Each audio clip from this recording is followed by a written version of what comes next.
1478 में स्पेन के बादशाह फर्डिनेंड दोम और मलका इजाबेला अव्वल ने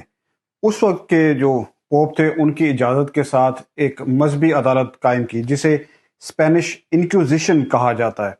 उस मजहबी अदालत का निज़ाम जो था वो उन लोगों के ख़िलाफ़ कायम किया गया जो चर्च के अकायद से इख्तलाफ रखते थे, यानी जिन्हें आप कह लें हेरेटिक्स थे या बदअकीदा थे या मज़हब से इनहराफ करने वाले थे।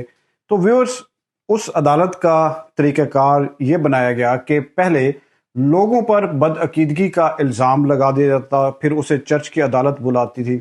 उसके बाद उन पर तशद्दुद के ज़रिए ये एतराफ़ करवाया जाता कि उन्होंने बदअकीदगी की है। अगर तौबा ना की जाती तो उन्हें फिर ज़िंदा जला दिया जाता। एक अंदाजे के मुताबिक हज़ारों मुसलमान, यहूदी और जो आज़ाद ख्याल ईसाई थे उनको अज़ीयतें दे देकर मारा गया। इस तरह इस्लाम और यहूदियत को स्पेन से तकरीबन मुकम्मल तौर पर ख़त्म कर दिया गया। ये स्पेनी इंक्विजिशन तकरीबन 350 साल तक जारी रही और सरकारी तौर पर उसे 1834 ईस्वी में ख़त्म किया गया।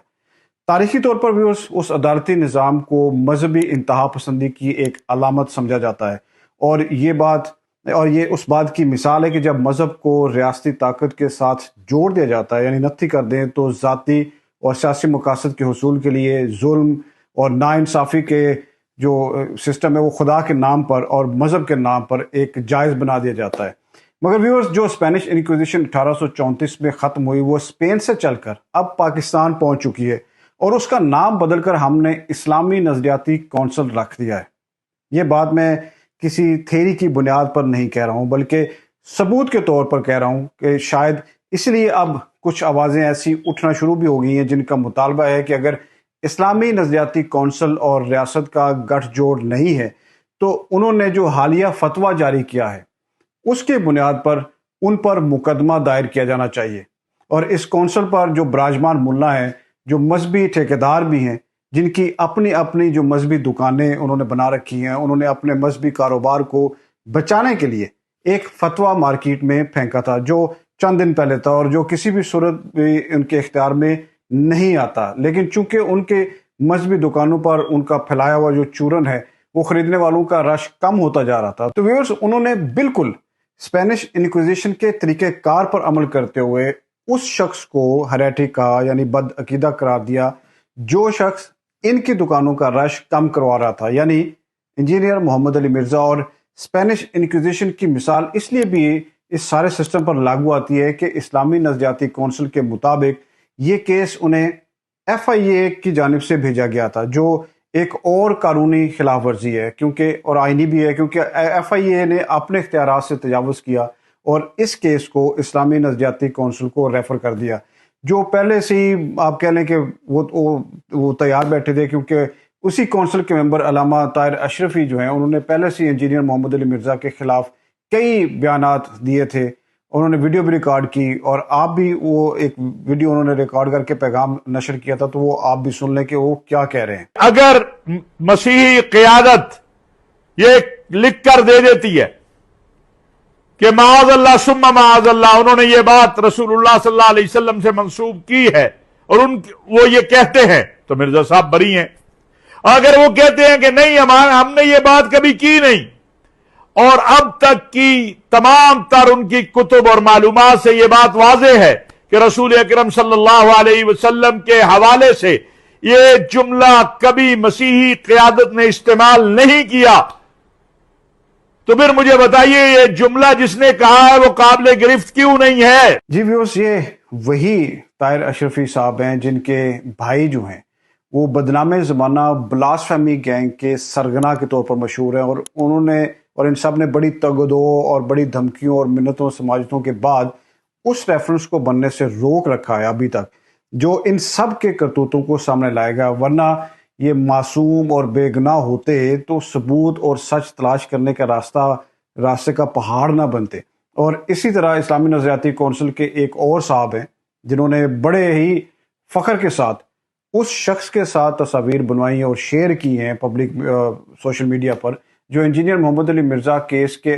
मुद्दई भी हैं। और फिर पाकिस्तान ने इस्लामी इंक्विजिशन कौंसिल के सरबराह जनाब रागम नईमी साहब के मुताबिक उन्होंने तो सिर्फ FIA کو مدد فراہم کی, کیونکہ FIA نے ان کو کیس بھیجا تو انہوں نے اس کو صرف مدد فراہم کی ان کے کیس ریفر کرنے کی وجہ سے. آپ بھی سنیں. آپ نے اس کو گستاخ قرار دیا, آپ نے کیا قرار دیا, آپ نے کیا ٹائٹل لگا دیا اس کے اوپر؟ ہم سے پوچھا گیا کہ اس کے اوپر 295C لگی ہے FIR کے اندر جی, کیا یہ کلمات اس کو جسٹیفائی کرتے کہ نہیں کرتے. ہم نے کہا یہ کلمات توہین رسالت کو مستلزم ہے. کیا ورڈ ہے؟ توہین رسالت کے مستلزم ہے. مستلزم کا مطلب کیا؟ مطلب اس سے جو چیز کشید کی جا رہی ہے اس سے وہ چیز کشید ہوتی ہوئی نظر آ رہی ہے. آپ کو نظر آئی ہے, اور یہ 17 ممبرز کو نظر آئی ہے, اور اس 17 ممبرز میں سارے ہی ایک فقے کے نہیں ہیں. آپ یہ دیکھیے کہ اس میں 2 ریٹائرڈ ججز موجود ہیں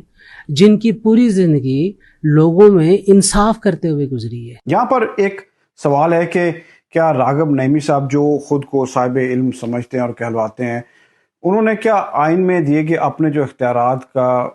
غلط استعمال کیا یا نہیں کیا, یا انہیں علم ہی نہیں تھا کہ وہ جو اختیارات انہیں دیے گئے ہیں اسلامی نظریاتی کونسل کو, وہ انہوں نے استعمال باقاعدہ آئین کے اندر رہتے ہوئے کیے ہیں. اور حالانکہ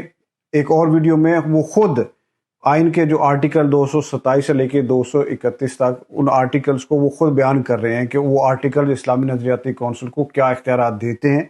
کن اختیارات سے روکتے ہیں, کون سا پیرامیٹر ہے جس کے اندر اسلامی نظریاتی کونسل جو ہے وہ کام کر سکتی ہے, اور اسلامی نظریاتی کونسل کو کیا FIA بھجوا سکتی ہے کیس. وہ خود بتا رہے ہیں کہ ان کو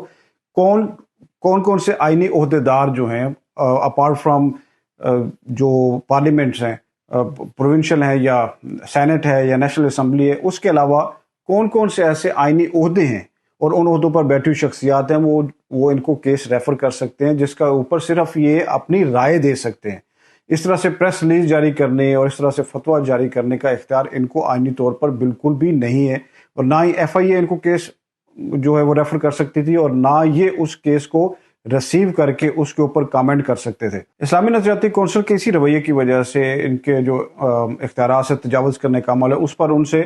استعفے بھی مانگے جا رہے ہیں, اور جس طرح سے انجینئر محمد علی مرزا کی جانب سے بھی معافی کا مطالبہ کیا گیا ہے, اور انہوں نے یہ کہا ہے کہ وہ معافی نامہ جاری کیا جائے, اسی طرح جس طرح سے پریس ریلیز جاری کی گئی ہے. اور پھر اگر یہ بتائیں کہ جی ہو سکتا ہے کہ اسلامی نظریاتی کونسل یہ پلی بھی لے کہ جی باقی کون سے ادارے جو ہیں وہ آئین کے اوپر عمل کر رہے ہیں, جو ہم نے بھی آئین پہ عمل نہ کر کے کوئی بہت بڑا کوئی گناہ کر لیا ہے, چلیں یہ بھی ان کی پلی مان لیتے ہیں. لیکن جو غیر قانونی فتویٰ اسلامک انکویزیشن کونسل کی جانب سے جاری ہوا ہے, اس کی وجہ سے اگر انجینئر محمد علی مرزا کو یا کسی اور کو جانی نقصان ہوتا ہے تو اس کا کیس پھر اسلامی نظریاتی کونسل کے تمام ممبران پر بننا چاہیے, اور میرے خیال ہے بنے گا بھی. جیسا کہ انجینئر محمد علی مرزا کے وکلاء کی جانب سے جو جاری کیے گئے نوٹسز ہیں جو اسلامی نظریاتی کونسل کو جاری کیے گئے ہیں, پھر اس میں بھی یہ لکھا گیا, اور پھر اب ایک سینئر قانون دان ڈاکٹر اسلم خاکی نے اسلام آباد ہائی کورٹ میں بھی دائر کر دیا ہے. اور مگر لگتا ایسا ہی ہے کہ جی اسلامی انکویزیشن کونسل والے جو ہیں وہ اپنی دیرینہ جو ہٹ درمی کا مظاہرہ کریں گے, اور اس کا مظاہرہ کرتے ہوئے غیر آئینی اور غیر اخلاقی اور پھر غیر قانونی کام کرنے پر بالکل ڈٹے رہیں گے. مگر یہ کام ریاست اور حکومت کا ہے کہ ان کے خلاف مقدمہ بھی دائر کیا جانا چاہیے کہ انہوں نے آئین کے اب جو دائرہ کار ہے اس سے ہٹ کر انہوں نے جو کام کیا ہے, جو فتویٰ جاری کیا ہے, جو ایک شخص کو یا ان کے ماننے والوں کو یا ان کے پیروکاروں کو ان کی زندگیوں کو خطرے میں ڈالا ہے, تو ان کے اوپر بھی یہ کیس بنتا ہے, اور بالکل آئینی اور قانونی طور پر بنتا ہے. اور جس طرح سے انہوں نے ان کو نوٹسز بھی جاری ہوئے ہیں, جس طرح سے اب اسلام آباد ہائی کورٹ میں بھی کیس لگ گیا ہے, اور ان کو بلا بھی لیا گیا ہے کہ آپ وضاحت کریں کہ آپ نے یہ کام کیوں کیا ہے. آپ اس بارے میں ویورز کیا کہتے ہیں, ضرور ہمارے ساتھ آپ شیئر کریں, کامنٹ کریں, اور ویڈیو پسند آئی تو لائک کریں, اور چینل کو سبسکرائب کرنا مت بھولیے گا. بہت شکریہ.